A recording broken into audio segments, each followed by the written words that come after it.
So we have arthritis, and again, there are a lot of attendant things that happen around it, but essentially it's an correct me if I'm wrong, this is an autoimmune problem? Yeah, so like Dr. Nigat Mir, I've been teaching for the last, I would say, 18 years at least. So the first thing when any resident comes to me, even the residents don't know, that common medical residents do not know what a rheumatologist does. So the first step I tell them is just write the different illnesses that we treat. Yeah. Just to get the baseline knowledge of how much do they know. So beyond rheumatoid and a few other things, they cannot go beyond that. Yeah. So yes, we do a lot of different things. For example, osteoarthritis is pretty common, but most of rheumatologists do not really take care of that because it's easy and primary cares can do.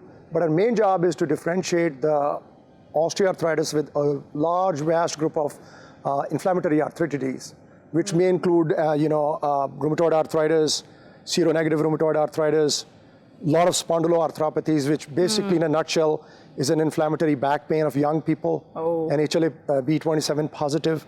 Then there is a whole group of crystal joint disease, which is gout is one of those things, pseudo-gout.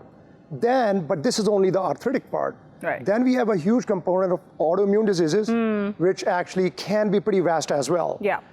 They can include anything from connective tissue diseases, which we call like lupus, Sjogren's syndrome, scleroderma, and group of actually autoimmune muscle diseases like polymyositis, dermatomyositis. And then the third part is actually pretty tough, actually. It's called the vasculitides. Okay. So there's a whole group of autoimmune diseases which actually are called vasculitides. So large vessel, medium vessel, small vessel vasculitis. And they can be actually potentially life-threatening and organ-threatening. So for us as rheumatologists, that's actually the most challenging part of the treatment. Yeah. Now, having said all that, there's another actually component which is very important, is actually other causes of pain, which cannot be bracketed under the previous ones. For example, fibromyalgia, we were discussing actually before we started, is so common that I cannot even tell you that how many patients I've seen in Pakistan who are mislabeled as lupus, rheumatoid arthritis, just because their blood tests were positive. But a careful examination and taking history turned out that they were fibromyalgia.